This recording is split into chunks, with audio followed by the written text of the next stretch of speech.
আমাদের চ্যানেলটিতে নতুন হলে লাইক করো, সাবস্ক্রাইব করো এবং পাশের নোটিফিকেশনটি অন করে দাও যাতে নতুন ভিডিও তোমার কাছে সবচেয়ে প্রথমে পৌঁছায়। শরৎপুর নামের একটি সুন্দর গ্রাম ছিল।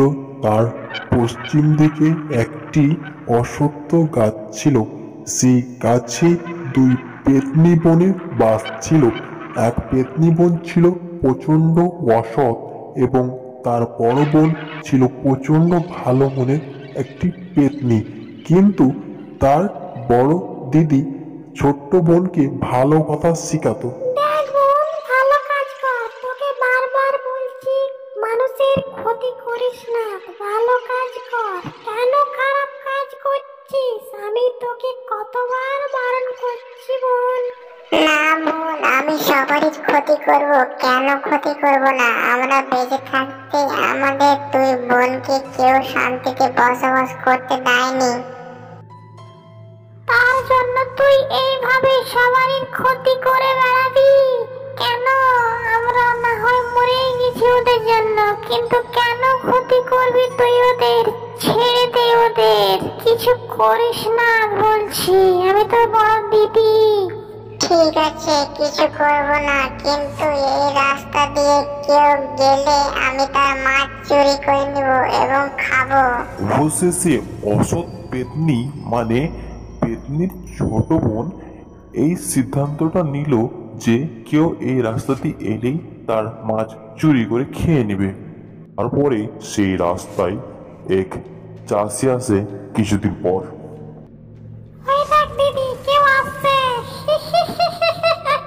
কিরে, কোথায় যাচ্ছিস?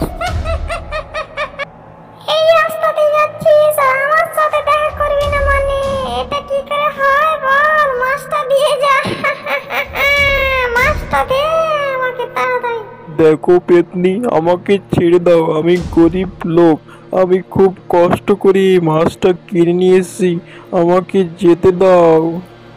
না না, তোকে কিভাবে যেতে দিতে পারি? আমাকে আগে মাছটা দিয়ে যা। আমি ওগুলো কিছুই জানি না, আমি শুধু এটাই জানি যে তোর মাছ আমার এখন। দিয়ে যা বলছি, না তো ঘাড় মোটকে দিব তোর। ঠিক আছে পেতনি, আমি দিয়ে দিলাম মাছ, নিয়ে নাও, আমাকে ছেড়ে দাও, আমি চললাম এখান থেকে। এই বলে চাষি সেখান থেকে দৌড়ে পালিয়ে যায় এবং পেতনি সেই মাছটাকে নিয়ে গাছে উঠে যায় এবং তার বোনকে বলে, চলে এলাম দিদি মাছ নিয়ে। কেন এলি?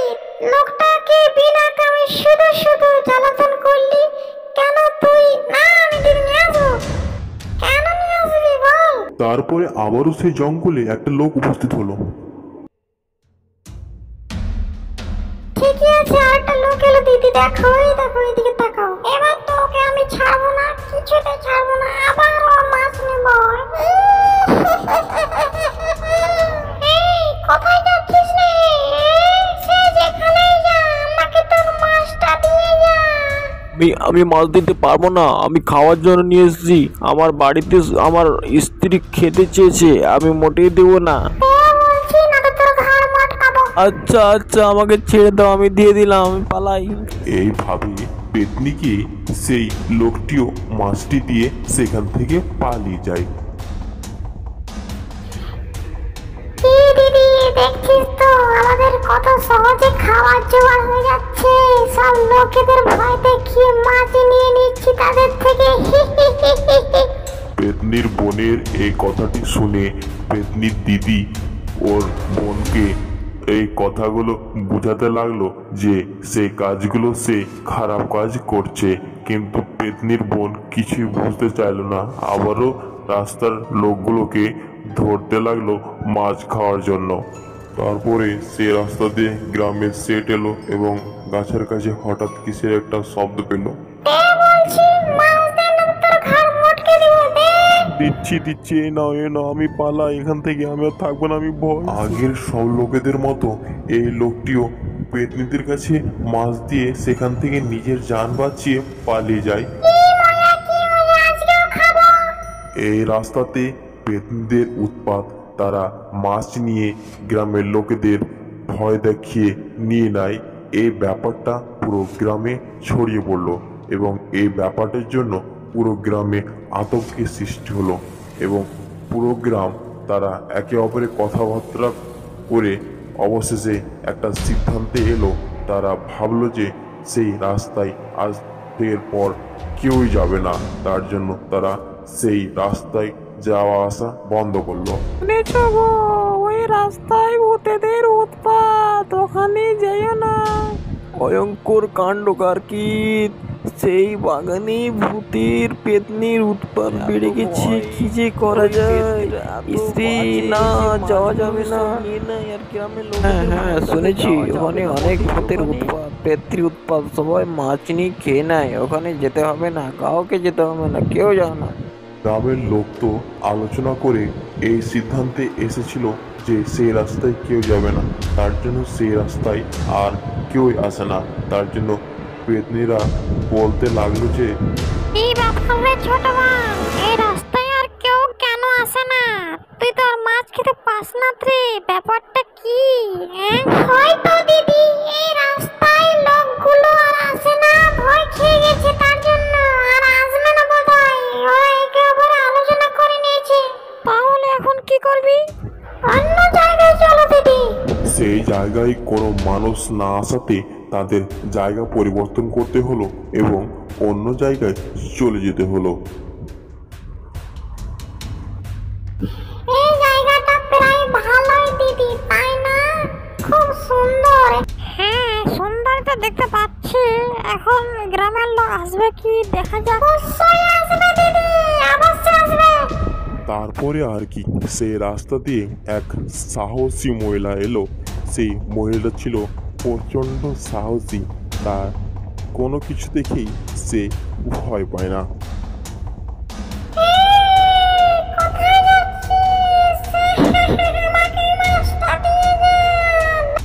কি বললি তুই? কে তুই রে? তুই পেতনি হতে পারিস, আমি তোকে দেখে ভয় পাই না। আমার ছোট ছোট বাচ্চা বাড়িতে আছে, ওদের জন্যই মাছ নিয়েছি, আমি কিছুতেই তোকে দেব না। ভালো হবে না, কিন্তু বলে দিচ্ছি না দিলে আমি তোর ঘাড় মটকে দেব।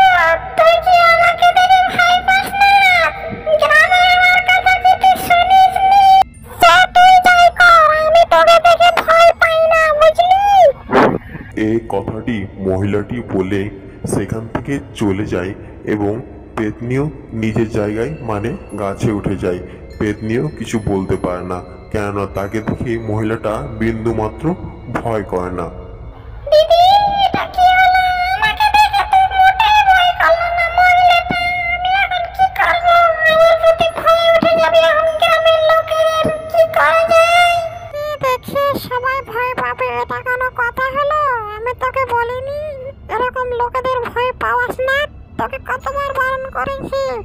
না না, এরকম করলে হবে না, ওকে ভয় দেখাতে হবে। আর আমি বাড়ি যাবো। দাও দিদি, আমি কি করি? এই কথাটি বলে পেতনি সেখান থেকে চলে যায়। কার বাড়ি? সেই মহিলাটার বাড়ি। এবং মহিলাটির রূপ ধরে মহিলাটার মতোই তার বাড়ির সামনে দাঁড়িয়ে থাকে তার হাজবেন্ডের অপেক্ষায়, মানে তার হাজবেন্ড মাছ নিয়ে আসবে বাজার থেকে, সে অপেক্ষায় দাঁড়িয়ে থাকে। অবশেষে কিছুক্ষণ পর মহিলাটির স্বামী মাছ নিয়ে এলো বাজার থেকে এবং পেতনি তো বিশাল খুশি। পেতনি মনে মনে বলে, ইসরে বাবা, আমি মাছটা কিভাবে নি? কই নিচ্ছে মাছ? আমাকে দাও মাছটা, আমি নি। তাড়াতাড়ি রান্না করতে হবে তো। দাও মাছটা গো, দাও। আচ্ছা আচ্ছা, দিচ্ছি, নাও, এ নাও। এত তাড়াহুড়ার করার কি আছে? নাও নাও।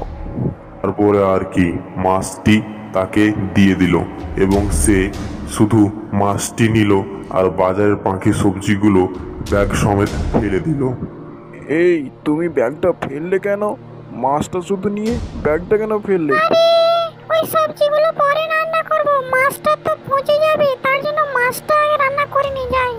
এভাবে তার স্ত্রী মাছটা নিয়ে রান্নাঘরে চলে যায় এবং সেও কিছুক্ষণ পর বাড়িতে ঢুকে এবং বাড়িতে ঢুকে দেখে তার বউ ঘরের ভিতরে দাঁড়িয়ে আছে এবং তার বউ তাকে খালি হাতে দেখে বলে, মাছ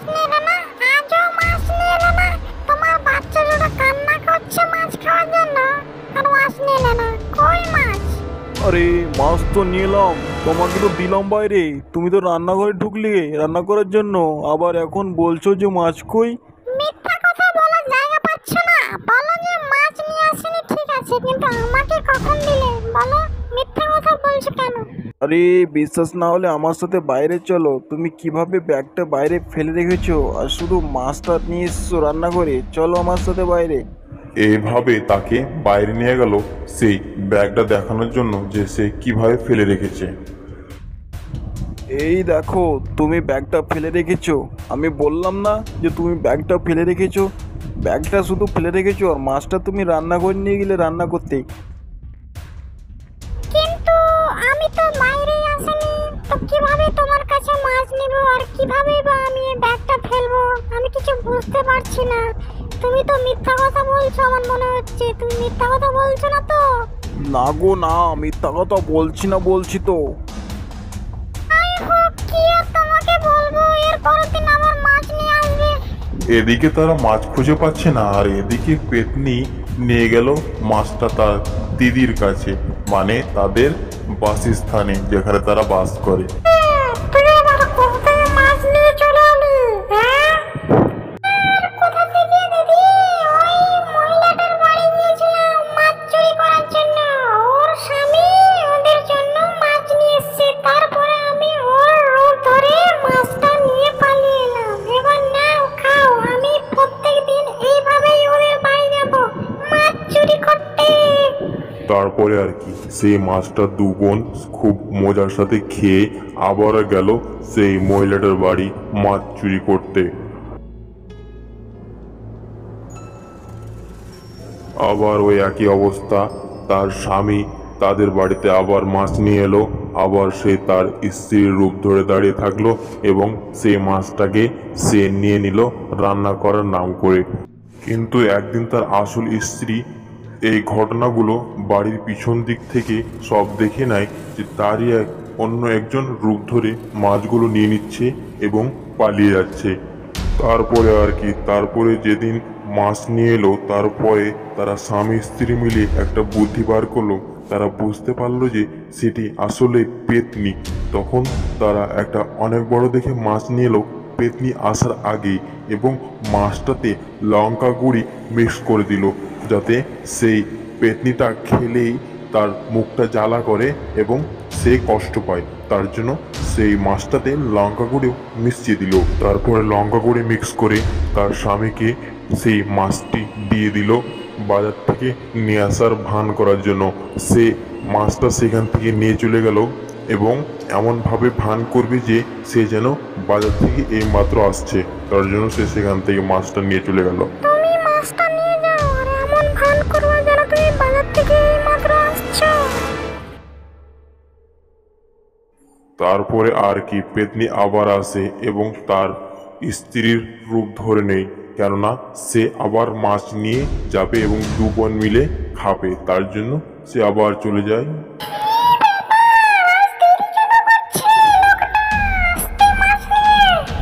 তারপরে আর কি কিছুক্ষণ অপেক্ষা করার পর অবশেষে চলে এলো মাছ নিয়ে, এবং পেতনি তো বিশাল খুশি যে আজকেও মাছ খাবো।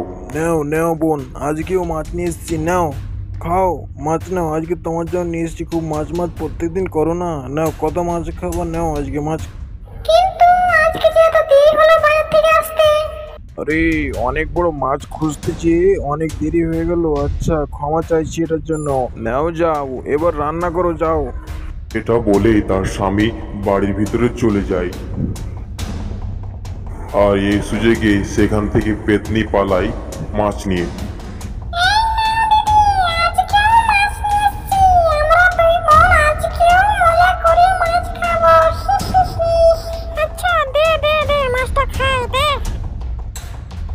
তারপরে তারা মাছটা খাওয়ার জন্য একে অপরে দুই বোনে একটা মাছকে দুই খণ্ড করে নিল, এবং তারা বিশাল খুশি এবং তারা খেতে শুরু করলো, এবং যেই মাত্র খেতে শুরু করছে সেই মাত্র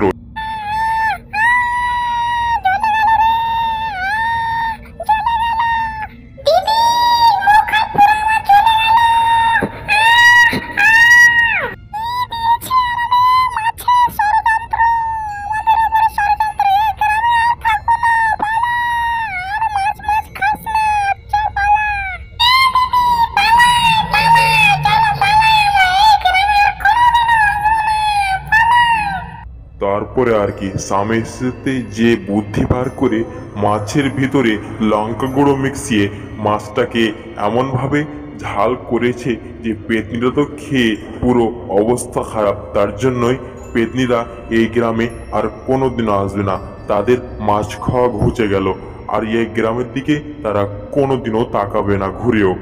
এখান থেকে আমাদের গল্প শেষ হচ্ছে। আমাদের গল্পটি তো যদি ভালো লেগে থাকে আমাদের চ্যানেলটিতে লাইক করো, সাবস্ক্রাইব করো এবং পাশে নোটিফিকেশনটি অন করে দাও। ধন্যবাদ আমার